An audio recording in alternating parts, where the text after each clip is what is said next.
കർത്താവിന്റെ നിസ്തുല നാമത്തിൽ വീണ്ടും സ്നേഹവന്ദനം.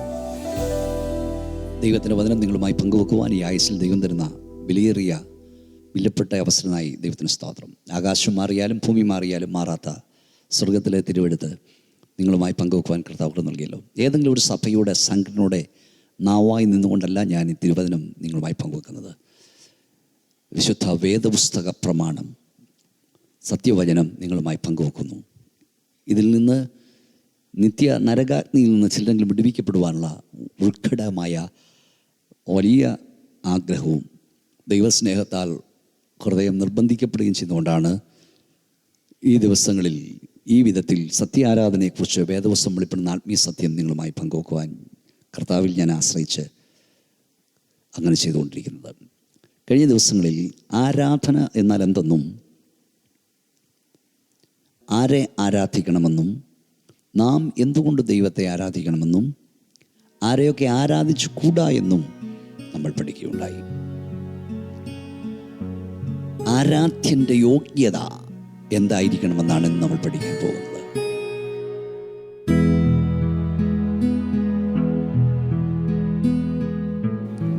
നാം ഒരാളെ ആരാധിക്കുന്നെങ്കിൽ ആ ആളിന് നമ്മളെക്കാൾ വ്യത്യസ്തതകൾ ഉണ്ടായിരിക്കണം. വിശുദ്ധ വേദപുസ്തകത്തിൽ നിന്നൊരു വാക്യം ഞാൻ വായിക്കുന്നു. വെളിപ്പാട് പുസ്തകം 4:10 24 മൂപ്പന്മാരും സിംഹാസനത്തിൽ ഇരിക്കുന്നവൻ്റെ മുമ്പിൽ വീണു എന്നേക്കും ജീവിച്ചിരിക്കുന്നവനെ നമസ്കരിച്ചു. ശ്രദ്ധിക്കണം, എന്നേക്കും ജീവിച്ചിരിക്കുന്നവനെ നമസ്കരിച്ചു. കർത്താവേ, നീ സർവവും സൃഷ്ടിച്ചവനും എല്ലാം നിൻ്റെ ഇഷ്ടം ഹേതുവാൽ ഉണ്ടായതും സൃഷ്ടിക്കപ്പെട്ടതുമാകിയാൽ മഹത്വവും ബഹുമാനവും ശക്തിയും കൈക്കൊള്ളുവാൻ യോഗ്യൻ എന്ന് പറഞ്ഞുകൊണ്ട് നമ്മുടെ കിരീടങ്ങളെ സിംഹാസനം വാകയിടുന്നു. പ്രിയ സ്നേഹിതരെ, ആരാധ്യന് ചില യോഗ്യതകൾ ഉണ്ടായിരിക്കണം. ഒന്ന്, അവനാർക്കും കടപ്പെട്ടവനാകരുത്, എല്ലാവരും അവന് കടപ്പെട്ടവർ ആയിരിക്കണം. 2, അർപ്പകനാൽ പരിഹരിക്കപ്പെടുവാൻ തക്കവണ്ണം എന്തെങ്കിലും മുട്ടുള്ളവനായിരിക്കരുത് ആരാധ്യൻ, അല്ലെങ്കിൽ അർപ്പണം സ്വീകരിക്കുന്നവൻ. എല്ലാവരുടെയും മുട്ടു തീർക്കുന്നവനായിരിക്കണം ആരാധ്യൻ. 3, മരണത്താൽ മുടക്കം വരുന്നവനാകരുത് ആരാധന സ്വീകരിക്കുന്നവൻ, അവൻ അമർത്യനും അക്ഷയനുമായിരിക്കണം. 4, ആരാധ്യനായവൻ അവൻ പാപം ഇല്ലാത്തവനും പാപപരിഹാരക്രിയ ആവശ്യമില്ലാത്തവനും ആയിരിക്കണം. ഞാനൊന്നുകൂടെ ആവർത്തിക്കാം. 1, നമ്മൾ ആരാധിക്കുന്ന വ്യക്തി അവൻ ആർക്കും കടപ്പെട്ടവനാകരുത്, എല്ലാവരും അവന് കടപ്പെട്ടവനായിരിക്കണം. 2, അർപ്പകനാൽ പരിഹരിക്കപ്പെടുവാൻ തക്കവണ്ണം ഏതെങ്കിലും മുട്ടുള്ളവൻ ആവശ്യമുള്ളവനാകരുത്, ആരാധ്യനായവൻ അവനെല്ലാവരുടെയും മുട്ടു തീർക്കുന്നവനായിരിക്കണം. 4, അവൻ മരണത്താൽ നീക്കം വരുന്നവനാകരുത്, മുടക്കം വരുന്നവനാകരുത്, അമർത്യനായിരിക്കണം. പാവമില്ലാത്തവനും പാപപരിഹാരക്രിയ ആവശ്യമില്ലാത്തവനുമായിരിക്കണം നമ്മൾ ആരാധിക്കുന്ന ആരാധ്യൻ. അങ്ങനെ ഒരാളേ ഉള്ളൂ, അവൻ സർവശക്തനായ ദൈവമാണ്. ഞാൻ ഈ വിഷയത്തിലേക്ക് വരും മുമ്പ് കഴിഞ്ഞ ആഴ്ച നമ്മൾ പറഞ്ഞു നിർത്തിയത് വിഗ്രഹാരാധന ദൈവം വെറുക്കുന്നു, സൃഷ്ടിജാലങ്ങളെ ആരാധിക്കുന്ന ദൈവം വെറുക്കുന്നു, പ്രപഞ്ചശക്തികളെ ആരാധിക്കുന്ന ദൈവം വെറുക്കുന്നു, മനുഷ്യാരാധന ദൈവം വെറുക്കുന്നു. അതിൽ തന്നെ യേശുവിൻ്റെ അമ്മ മറിയോടോ പത്രോസ്ലീഹയോടോ പൗലോസ്ലീഹയോടോ യൂദാസ്ലീഹയോടോ വിശുദ്ധന്മാരോടോ പ്രാർത്ഥിക്കാനോ അവരോട് പ്രാർത്ഥിക്കാനോ അവരെ ആരാധിക്കാനോ അവരെ മധ്യസ്ഥരാക്കി വെക്കാനോ വേദപുസ്തകം അനുവദിക്കുന്നില്ല. അത് കർക്കശമായ ദൈവം വെറുക്കുന്നു. വേദപുസ്തകത്തിൽ ഒരു സത്യം ബൈബിൾ പ്രകാരം നമ്മൾ അംഗീകരിക്കണമെങ്കിൽ 3 കാര്യങ്ങൾ അത്യാവശ്യമാണ്. 1, വിശുദ്ധ വേദപുസ്തകത്തിലൂടെ നമ്മുടെ കർത്താവ് അത് നമ്മോട് കൽപ്പിച്ചിരിക്കണം. 2, സ്ലീഹന്മാർ അത് അവരുടെ എഴുത്തുകളിൽ രേഖപ്പെടുത്തിയിരിക്കണം. 3, ആദ്യ നൂറ്റാണ്ടിലെ സഭ അത് അനുവർത്തിച്ചിരിക്കണം. അതായത് ഏതാണ്ട് 40 വർഷത്തെ 1-ാം നൂറ്റാണ്ടിലെ സഭയുടെ ദൈവസഭ ഉത്ഭവിക്കപ്പെട്ട ശേഷം 40 വർഷ ചരിത്രം അപ്പോസ്തല പ്രവൃത്തിയിലുണ്ട്, ലേഖനങ്ങളിലുണ്ട്. പക്ഷെ അവിടെ ഒരിടത്ത് പോലെ യേശുവിൻ്റെ അമ്മ മറിയോടോ മറ്റ് ശിഷ്യന്മാരോടോ പ്രാർത്ഥിക്കുവാനോ അവരെ ആരാധിക്കുവാനോ അല്ലെങ്കിൽ അവരിൽ ഒരാളെ മധ്യസ്ഥരാക്കി വെച്ചിരിക്കുന്നുവെന്നോ യേശു പറഞ്ഞിട്ടില്ല. സഭയുടെ ഉത്ഭവം മുതൽ വളർച്ച വരെ അപ്പോസ്തലപ്രവൃത്തിയിൽ രേഖപ്പെടുത്തിയിട്ടില്ല. ഒന്നാം നൂറ്റാണ്ടിലെ വിശ്വാസ സമൂഹം അത് അനുവർത്തിച്ചിട്ടില്ല, അതിന് തെളിവില്ല. ഒരു സ്ഥലത്ത് പോലും യേശുവിൻ്റെ അമ്മ മറിയോട് ശിഷ്യന്മാരോട് പ്രാർത്ഥിച്ചതായി ബൈബിളിലില്ല. അപ്പോസ്തലന്മാർ തങ്ങളുടെ എഴുത്തിലൊന്നും രേഖപ്പെടുത്തിയിട്ടില്ല. മറിച്ച് അവരെല്ലാം അവരുടെ പ്രസംഗത്തിൽ യേശുവിനെ നോക്കുക, യേശുവിനെ നോക്കുക, യേശുവിൻ്റെ നാമത്തെ ഉയർത്തുകയായിരുന്നു. യേശു ക്രിസ്തുവിനോടും പിതാവാം ദൈവത്തോടും മാത്രമേ പ്രാർത്ഥിച്ചതായി ബൈബിളിലുള്ളൂ. വിശുദ്ധ പൗലോസിൻ്റെ ഉൾപ്പെടെ 14 ലേഖനങ്ങളും പത്രോസ്, യോഹന്നാൻ, യൂദ എന്നിവരുടെ 21 മൊത്തം 21 ലേഖനങ്ങൾ പുതിയ നിയമത്തിലുണ്ട്. ഇവയിലെല്ലാം ദൈവസഭ അനുവർത്തിക്കേണ്ട അനേക കാര്യങ്ങൾ, അപ്പൻ മക്കളോട് ചെയ്യേണ്ടത്, ഭാര്യ ഭർത്താവിനോട് ചെയ്യേണ്ടത്, ശുശ്രൂഷകൻ വിശ്വാസിയോട് ചെയ്യേണ്ടത്, യജമാനോട് ദാസൻ ചെയ്യേണ്ടത് എല്ലാം എഴുതിയിട്ടുണ്ട്. പക്ഷെ അവിടെ എങ്ങും ഈ യേശുവിൻ്റെ അമ്മ മറിയോടോ സ്ലീഹന്മാരോടോ പ്രാർത്ഥിച്ചതായിട്ടോ പ്രാർത്ഥിക്കുന്നതായിട്ടോ ആരാധിക്കുന്നതായിട്ടോ ബൈബിളിലില്ല. അതുകൊണ്ട് തന്നെ ഇത് വേദപുസ്തകം അനുവദിക്കുന്നതല്ല. ഞാൻ മുമ്പ് ഓർപ്പിച്ചല്ലോ, ആരാധ്യൻ ആരായിരിക്കണം എന്നതാണ് നമ്മുടെ ഇന്നത്തെ ചിന്താ വിഷയം. നമ്മുടെ കുറിവാക്യം നിങ്ങൾ മറക്കുന്നില്ല എന്ന് ഞാൻ വിശ്വസിക്കുന്നു. 95-ാം സങ്കീർത്തനം 6-ാം വാക്യമാണ് ആരാധനയെക്കുറിച്ച് ആദ്യം നമ്മൾ വായിച്ചത്. വരുവീൻ, നാം വണങ്ങി നമസ്കരിക്കുക, നമ്മെ നിർമ്മിച്ച യഹോവയുടെ മുമ്പിൽ മുട്ടുകുത്തുക. പ്രിയപ്പെട്ടവരെ, നമ്മൾ മുട്ടുകുത്തേണ്ടത് നമ്മെ നിർമ്മിച്ചവൻ്റെ മുമ്പിലാണ്. അനേകക്കണക്കിന് വേദികളിൽ ഞാൻ ദൈവവചനം പ്രസംഗിച്ചിട്ടുണ്ട്. അവിടെ എല്ലാം ഞാൻ വിളിച്ചു പറഞ്ഞിട്ടുണ്ട്, നാം ആരാധിക്കേണ്ടത് നാം നിർമ്മിച്ച ദൈവത്തെയല്ല, നമ്മളെ നിർമ്മിച്ച ദൈവത്തെയാണ്. നാം ആരാധിക്കേണ്ടത് നമ്മുടെ കൈവേലകളെയല്ല, നാം ആരാധിക്കേണ്ടത് നമ്മുടെ കൈവേലകളെയല്ല, നമ്മെ കയ്യാൽ മെനഞ്ഞവനെയാണ്. നാം അവൻ്റെ കൈവേലയാണ്. നാം ആരാധിക്കേണ്ടത് നാം താങ്ങുന്ന ദൈവത്തെയല്ല, നമ്മെ താങ്ങുന്ന ദൈവത്തെയാണ്. നാം ആരാധിക്കേണ്ടത് നാം ചുമക്കുന്ന ദൈവത്തെയല്ല, നമ്മെ ചുമക്കുന്ന ദൈവത്തെയാണ്. നാം ആരാധിക്കേണ്ടത് നാം സൂക്ഷിക്കുന്ന ദൈവത്തെയല്ല, നമ്മളെ സൂക്ഷിക്കുന്ന ദൈവത്തെയാണ്. നാം ആരാധിക്കേണ്ടത് നമ്മുടെ ദാനം കൊണ്ട് ജീവിക്കുന്ന ദൈവങ്ങളെയല്ല, നമുക്ക് ദാനമായി സകലവും തരുന്നൊരു ദൈവമുണ്ട്, അവനെയാണ്. നാം ആരാധിക്കേണ്ടത് നാം വിലയ്ക്ക് വാങ്ങിയ ദൈവങ്ങളെയല്ല, നമ്മെ വിലയ്ക്ക് വാങ്ങിയ ഒരു ദൈവമുണ്ട്, അവനെയാണ്. നാം ആരാധിക്കേണ്ടത് നമ്മുടെ രക്തമൂറ്റി കുടിക്കുന്ന രക്തദാഹികളെയല്ല, നമ്മെ രക്തം നൽകി നമ്മെ വീണ്ടെടുത്തവനെയാണ്. നാം ആരാധിക്കേണ്ടത് കോപിഷ്ഠനായ ഒരുവനെയല്ല, നമ്മുടെ പാവങ്ങൾ നമ്മോട് ക്ഷമിക്കുന്നവനെയാണ്. നാം ആരാധിക്കേണ്ടത് നമ്മെ പകയ്ക്കുന്നവനെയല്ല, നമ്മെ സ്നേഹിക്കുന്നവനെയാണ്. നാം ആരാധിക്കേണ്ടത് നമ്മെ ഭയപ്പെടുത്തുന്ന ദൈവത്തെയല്ല, നമ്മെ ആശ്വസിപ്പിക്കുന്ന ദൈവത്തെയാണ്. നാം ആരാധിക്കേണ്ടത് നമ്മളെ ശിക്ഷിക്കുന്നവനെയല്ല, നമ്മളെ രക്ഷിക്കുന്നവനെയാണ്. നാം ആരാധിക്കേണ്ടത് നമ്മുടെ ഭീവൽ സ്വരൂപികളെയല്ല, സുന്ദര സ്വരൂപിയാണ്. ഇതെല്ലാം ഓരോ മെസ്സേജിനുള്ള വകകളാണ്. മനുഷ്യൻ അവൻ ഊട്ടി, അവൻ ഉറക്കി, അവൻ സൂക്ഷിക്കുന്ന ദൈവങ്ങളോട് കരയുന്നു. പ്രിയപ്പെട്ടവരെ, നമ്മളുടെ ആരാധ്യനായവൻ്റെ യോഗ്യത നമ്മൾ പഠിക്കണം. ആരാധനയ്ക്ക് യോഗ്യൻ ആരാണെന്ന് നമ്മൾ പഠിക്കണം. അവൻ സർവശക്തനായ ദൈവം മാത്രമാണ്. ഇവിടെ വേദപുസ്തകത്തിൽ ഒരു വാക്യമുണ്ട്, ഗോഡ്സ് ഇൻവിസിബിൾ ക്വാളിറ്റീസ് എന്ന പദമുണ്ട്. അവൻ്റെ അദൃശ്യ ലക്ഷണങ്ങൾ ലോക സൃഷ്ടി മുതൽ വെളിവായി വരുന്നു എന്ന് ബൈബിൾ റോമാലേഖനം പറയുന്നു. എന്താണ് അദൃശ്യ ലക്ഷണങ്ങൾ? ദൈവത്തിൻ്റെ അദൃശ്യ ലക്ഷണം എന്താണ്? അതായത് ദൈവത്തിന് മാത്രമുള്ള ചില സ്വഭാവ ഗുണങ്ങളുണ്ട്, ഫണ്ടമെൻ്റൽ ആട്രിബ്യൂഷൻസ് ഓഫ് ഗോഡ്. അതാണ് ഞാൻ കഴിഞ്ഞ ഒരു എപ്പിസോഡ്, ദൈവം തന്നെ മഹത്വം മറ്റൊരുത്തോട് പങ്കുവെക്കില്ല. ദൈവത്തിന് മാത്രമുള്ളതും മറ്റാർക്കും ഇല്ലാത്തതുമായ 4 സ്വഭാവ ഗുണങ്ങളുണ്ട്. അവയിൽ മനുഷ്യനുമായി ദൈവം അത് പങ്കുവച്ചിട്ടില്ല. ഫണ്ടമെൻ്റൽ ആട്രിബ്യൂഷൻസ് ഓഫ് ഗോഡ് എന്താണ്? ദൈവ സ്വഭാവ ഗുണങ്ങൾ. പ്രിയ സ്നേഹിതരെ, ഇത് പഠിക്കുമ്പോൾ നിങ്ങൾ ദൈവമെന്ന് വിളിക്കുന്ന വ്യക്തിക്ക് ഈ ഗുണമുണ്ടോ എന്ന്, ഈ ക്വാളിറ്റി ഉണ്ടോ എന്ന്, ഈ ആട്രിബ്യൂഷൻസ് ഉണ്ടോ എന്ന്, ഈ വിസിബിൾ ക്വാളിറ്റീസ് ഉണ്ടോ എന്ന് നിങ്ങൾ താരതമ്യം ചെയ്ത് പഠിക്കണം. ഒന്ന്, ദൈവത്തെ ആരും സൃഷ്ടിച്ചതായിരിക്കരുത്. ദൈവം സകലത്തെയും സൃഷ്ടിച്ചവനായിരിക്കണം. അവൻ സൃഷ്ടിതാവായിരിക്കണം. God is not creation, he is a creator. He is creator. 2, ദൈവം സർവജ്ഞാനിയായിരിക്കണം. God is omniscient. 3, ദൈവം സർവശക്തനായിരിക്കണം. God is omnipotent. 4, ദൈവം സർവവ്യാപിയായിരിക്കണം. God is omniscient. ദൈവം ദൈവത്തെ ആരും നിർമ്മിച്ചതാകരുത്. ദൈവം സ്വയംഭൂവായവൻ, സ്വയാസിസ്ഥമുള്ളവനായിരിക്കണം. താനായി തന്നെ ഇരിക്കുന്നവൻ. ദൈവം സകലത്തെയും നിർമ്മിച്ചവനായിരിക്കണം. ഇതിൽ ഓരോ ക്വാളിഫിക്കേഷനും നമ്മൾ അനലൈസ് ചെയ്ത് വളരെ വ്യക്തമായി പഠിക്കേണ്ടതാണ്. വേദപുസ്തകം വെളിപ്പെടുന്ന ദൈവം സൃഷ്ടിതാവായ ദൈവമാണ്.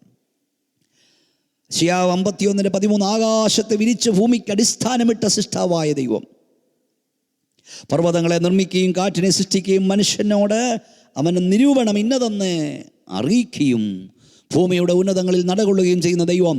ആമോസിൻ്റെ പ്രവചനം 4:13.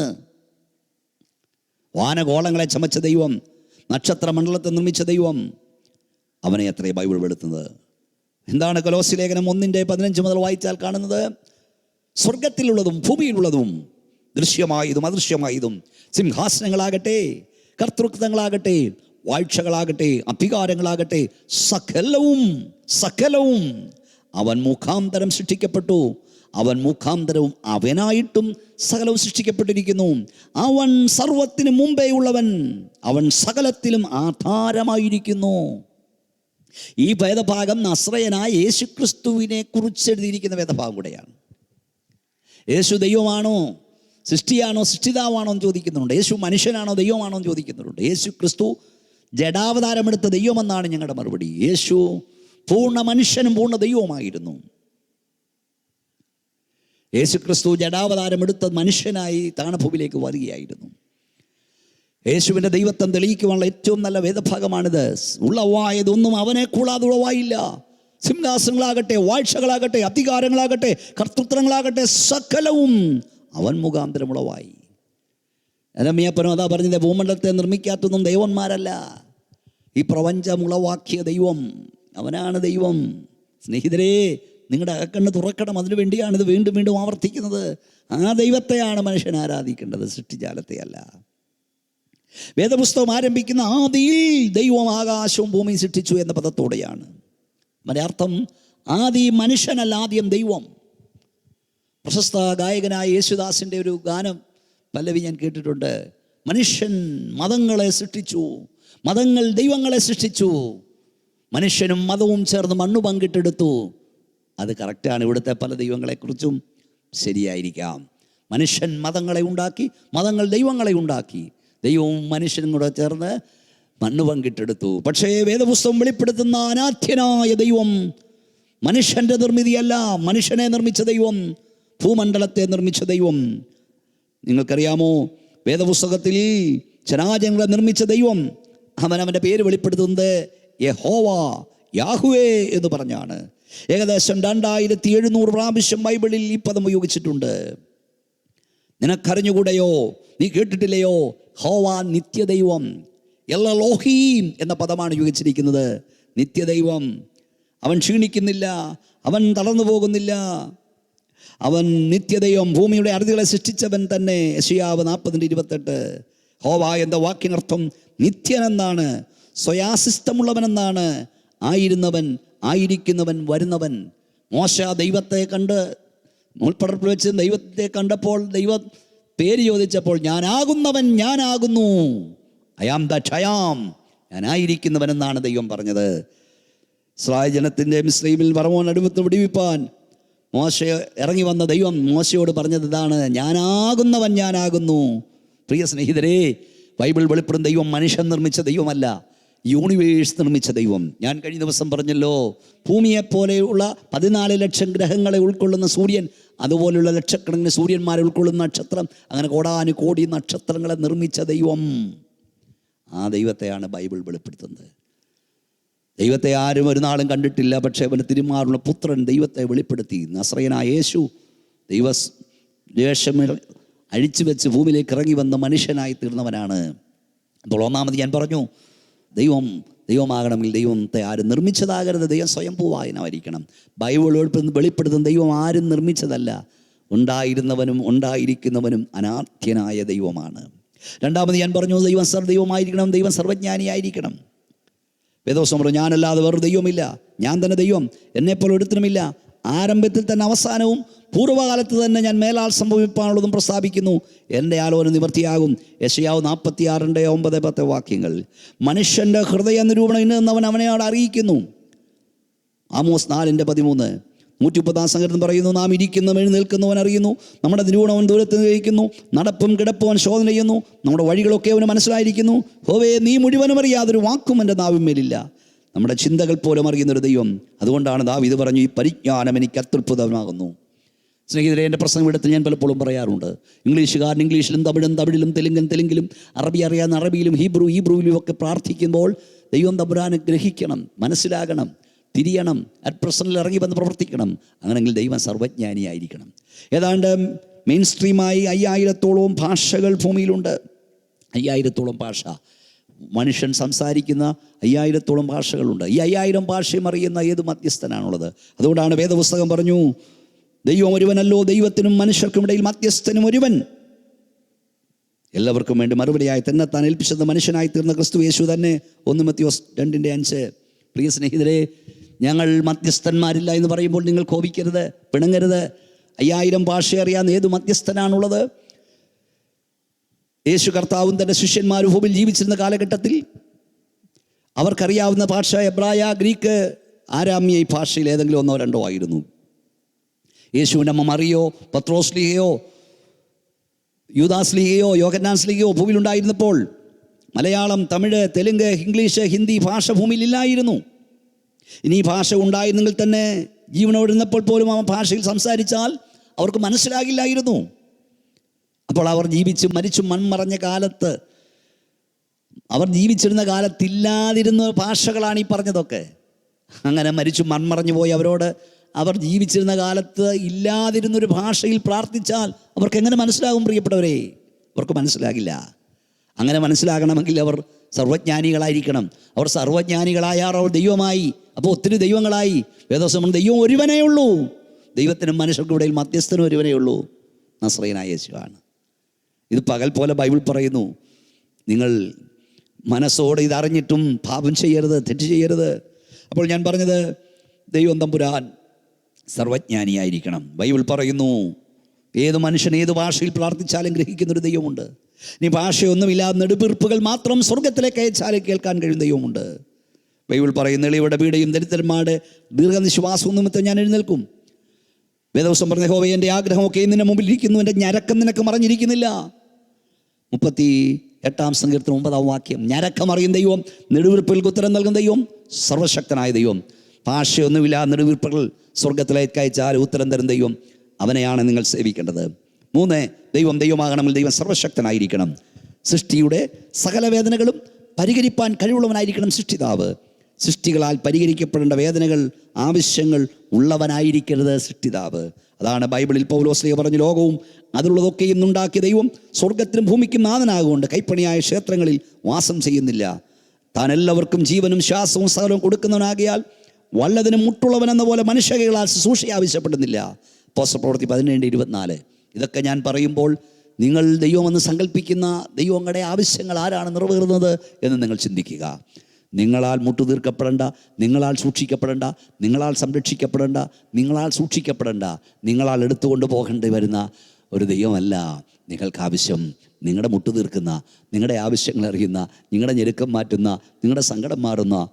ഇസ്രായേൽ ദൈവത്തോട് പറഞ്ഞു, നിങ്ങളുടെ ഗർഭം മുതൽ ഞാൻ നിങ്ങളെ ചുമക്കുന്നു, നിങ്ങളുടെ ബാല്യം മുതൽ ഞാൻ നിങ്ങളെ അറിയുന്നു. അമ്മയുടെ ഗർഭം മുതൽ, പ്രിയ സുഹൃത്തുക്കളെ, നമ്മെ ചുമക്കുന്നൊരു ദൈവമുണ്ട്. അവനെയാണ് നിങ്ങൾക്ക് ആവശ്യം. ആ ദൈവത്തിൻ്റെ ധനം, ജ്ഞാനം, അറിവ് എന്നിവിടെ ആഴമേ. അവൻ്റെ ന്യായവിധികൾ എത്ര അഗോചരവും അവൻ്റെ വഴികൾ എത്ര അഗോചരവുമാകുന്നു. കർത്താവിൻ്റെ മനസ്സറിഞ്ഞവനാർ, സകലവും അവനിൽ നിന്നും അവങ്കിലേക്കും അവനാലുമാകുന്നുവല്ലോ, അവനും നന്ദിയേക്കും മഹത്വം. ആമേൻ. റോമാലേഖനം 11:33-36 വാക്യങ്ങൾ.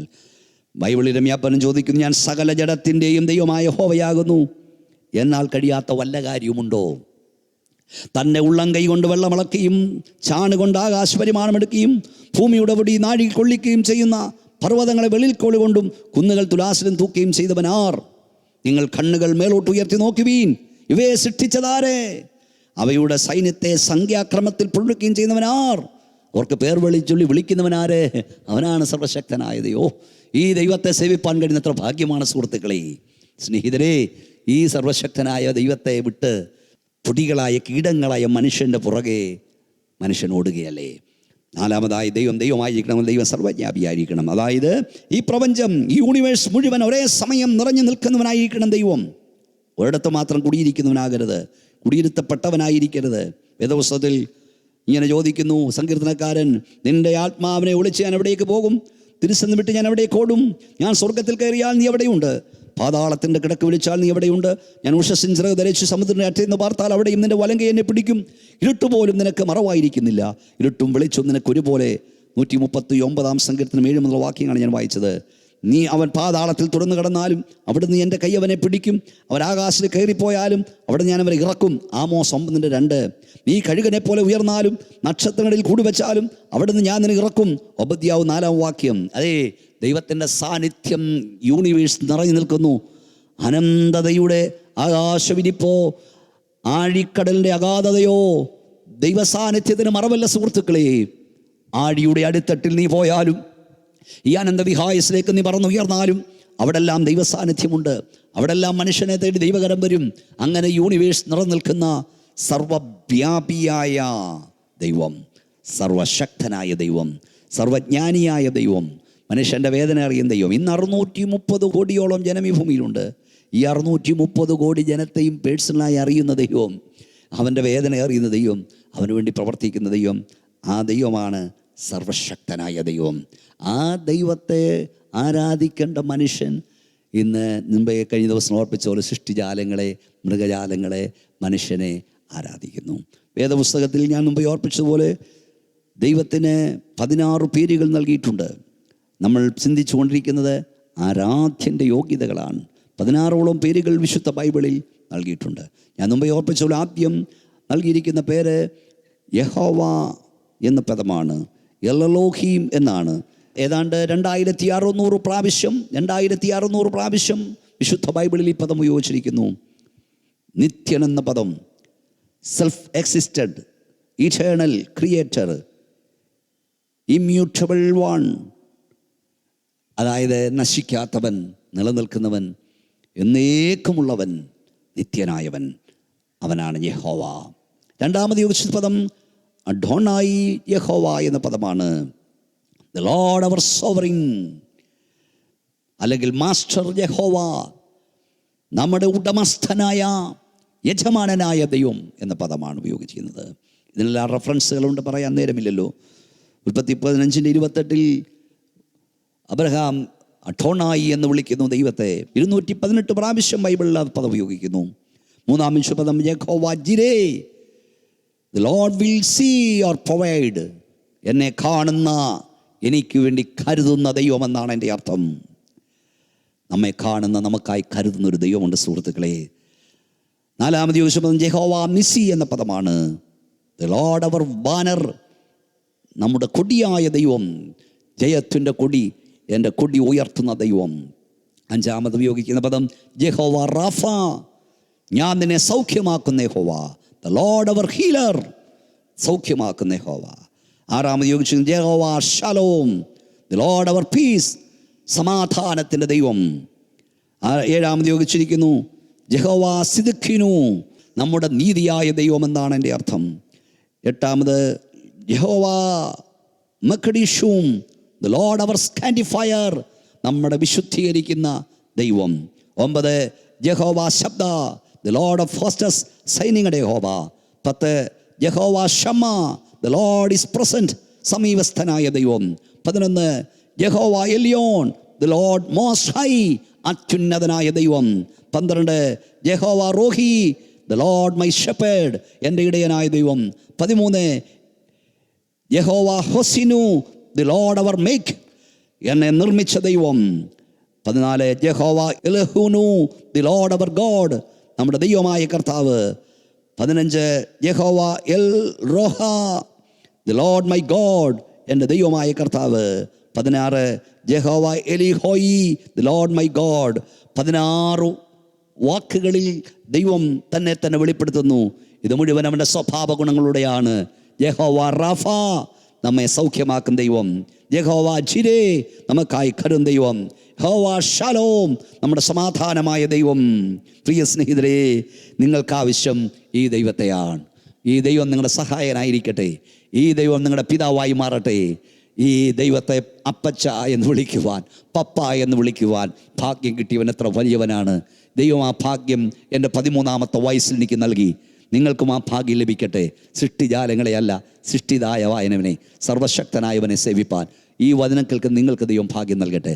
നിങ്ങൾ ഇതുവരെ ആരാധിച്ചുകൊണ്ടിരിക്കുന്ന ദൈവങ്ങളല്ലാത്തവയെ വലിച്ചെറിഞ്ഞ് യഥാർത്ഥ സത്യദൈവ ആരാധനയിലേക്ക് തിരിയുവാൻ ഈ പ്രഭാഷണ കേൾവിയാൽ ദൈവം കൃപ നൽകട്ടെ എന്ന പ്രാർത്ഥനയോട് ഞാൻ നിങ്ങൾ നിർത്തുന്നു. ദൈവം നിങ്ങളെ സഹായിക്കട്ടെ. നമുക്ക് കണ്ണുകളടയ്ക്കാം, പ്രാർത്ഥിക്കാം.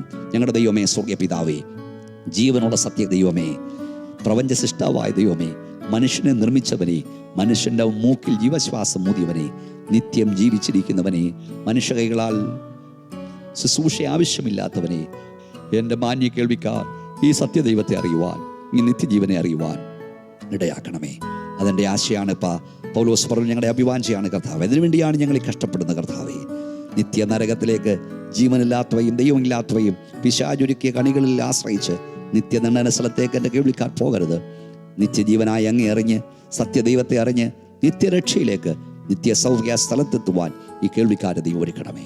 ജീവനുള്ള ദൈവത്തെ സേവിപ്പാൻ ചിലരെങ്കിലും തീരുമാനമെടുക്കട്ടെ കർത്താവേ. വേർപാടിൻ്റെ വിശുദ്ധിയിൽ സത്യദൈവത്തെ ആരാധിപ്പാൻ ഈ പ്രഭാഷണ കേൾവിയിൽ ചിലർക്കെങ്കിലും ഇടയാകട്ടെ. നിന്റെ കരവരെ തൊടുന്നോർത്ത് സ്തോത്രം. ഇപ്പോൾ ഞങ്ങൾ പ്രാർത്ഥിക്കുമ്പോൾ ഈ പ്രഭാഷണം കേട്ടുകൊണ്ടിരിക്കുന്ന ആരെങ്കിലും കിടക്കമേലാണെങ്കിൽ, നിത്യരോഗികളാണെങ്കിൽ, ശരീരത്തിൽ സ്വസ്ഥതയില്ലാതിരിക്കുന്നെങ്കിൽ ദൈവം അവരെ വിടുവിക്കണമേ, സമാധാനം നൽകണമേ. വിവാഹപ്രായമായ പെൺകുഞ്ഞുങ്ങളെ ഓർത്ത് നെടുവീർപ്പെടുന്ന മാതാപിതാക്കൾക്ക് വേണ്ടി പ്രാർത്ഥിക്കുന്നു. അവർക്ക് വേണ്ടി വഴികൾ തുറക്കണമേ. പഠനത്തിന് സാഹചര്യമില്ലാത്തതുകൊണ്ട് ഞാൻ പ്രാർത്ഥിക്കുന്നു. അത്ഭുത വഴികൾ തുറക്കണമേ. നിന്റെ കരം ഇപ്പോൾ ഈ ജനത്തിന്മേൽ നീട്ടുന്നോർത്ത് സ്തോത്രം. ദൈവസമാധാനത്തോടെ വാഴട്ട് ജീവനുള്ള ദൈവത്തെ അറിയുവാൻ അവർക്ക് ഭാഗ്യം നൽകിയാട്ട് പ്രാർത്ഥന കേട്ടനായി സ്തുതിക്കുന്നു, യേശുവിൻ്റെ നാമത്തിൽ തന്നെ. ആമേൻ. കർത്താവ് നിങ്ങളെ എല്ലാവരെയും അനുഗ്രഹിക്കട്ടെ. ഈ പ്രഭാഷണം കേൾവി നിങ്ങൾക്ക് അനുഗ്രഹമായി വിശ്വസിക്കുന്നു. അടുത്ത ആഴ്ച ഇതേ സമയത്ത് ഈ പ്രഭാഷണം കേൾക്കാൻ നിങ്ങൾ മറക്കരുത്. ഇത് സംബന്ധിച്ച് നിങ്ങൾക്ക് എന്തെങ്കിലും സംശയങ്ങളുണ്ടെങ്കിൽ ഞങ്ങളെ എഴുതി അറിയിച്ചാൽ, ഫോണിൽ വിളിച്ചാൽ ഞങ്ങൾ അതിന് മറുപടി നൽകുന്നതാണ്. ഈ പ്രോഗ്രാം നിങ്ങൾക്ക് സ്പോൺസർ ചെയ്യുവാൻ ആഗ്രഹമുണ്ടെങ്കിൽ ദയവായി ഞങ്ങളെ ബന്ധപ്പെടണം. ഒരു ചെറിയ തുക നിങ്ങൾ മുടക്കിയാൽ ആയിരക്കണക്കിന് ആളുകൾ ഈ സത്യവചനം കേൾക്കാനിടയാകും. അവർ അതിനാൽ വിടുവിക്കപ്പെടാനിടയാകും. ദൈവം നിങ്ങളെ എല്ലാവരെയും അനുഗ്രഹിക്കുമാറാകട്ടെ. ആമേൻ. ദൈവകൃപയിൽ ആശ്രയിച്ച് പാസ്റ്റർ ബി മോനച്ചൻ രചിച്ച ഇതാ നോഹയുടെ കാലം, ബൈബിൾ പ്രഭാഷണങ്ങൾ, മഹാനിയോഗം, ഞാൻ വണങ്ങും ദൈവം, യഹോവ ഭക്തന്റെ കുടുംബം, ദൈവിക ന്യായവിധികൾ തുടങ്ങിയ പുസ്തകങ്ങൾ അനേകരിൽ സ്വാധീനം ചെലുത്തുന്നു, അനേകർക്ക് രൂപാന്തരം വരുത്തുന്നു. ഇവയിൽ ഇപ്പോൾ ലഭ്യമാകുന്ന 4 പുസ്തകങ്ങൾ യഹോവ ഭക്തന്റെ കുടുംബം, ദൈവിക ന്യായവിധികൾ, ഞാൻ വണങ്ങും ദൈവം, സമയമെടുത്തു തുടങ്ങിയവയാണ്. ഈ പുസ്തകങ്ങൾ നിങ്ങളുടെയും നിങ്ങളുടെ കുടുംബത്തിൻ്റെയും ആത്മീക വർധനയ്ക്ക് ഉതകുമെന്ന് ഞങ്ങൾക്ക് ഉറപ്പുണ്ട്. ഈ പുസ്തകങ്ങൾ നിങ്ങൾക്ക് ആവശ്യമെങ്കിൽ താഴെ കാണുന്ന വിലാസത്തിലോ ഞങ്ങളുടെ ഫോൺ നമ്പറിലോ ബന്ധപ്പെടുക. ഞങ്ങളുടെ വിലാസം: pastor B Monachan, faith gospel ministry, Eruva east PO, Kayamkulam.